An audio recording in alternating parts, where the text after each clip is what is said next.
افتتاح المنصورة الجديدة. قال رئيس عبد الفتاح السيسي اللي بيتفرج علينا دلوقتي يتصور انها مدينة شكلها حلو، وده مش غلط، لكن انا عاوز افهم الناس اللي بيسمعونا اننا عملنا حاجة على بعضها تحقق الكثير من مطالب الدولة، منها حماية الشواطئ. بلادنا تحتاج الى صبر وعمل، واللي يشوف نتائج ده بعد سنين طويلة الشباب الصغير.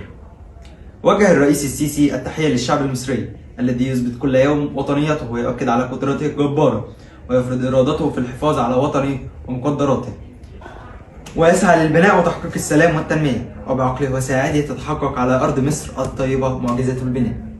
وأضاف الرئيس عبد الفتاح السيسي: اليوم نشهد معا مشهدا جديدا من مشاهد الإنجاز التي تتحقق بسواعد المصريين وبجهودهم الحثيثة المخلصة، التي تعيد رسم خارطة مصر كي تتسع لأحلام المصريين وتليق بتضحيات أبنائها من أجلها. مصر الوطن الكبير الضارب في جذور التاريخ والبادئ للحضارة، والوطن الذي تعاهدنا معا على الحفاظ عليه بأرواحنا وبنائه بأيدينا لنزرع له الأمل ونرسم له المستقبل.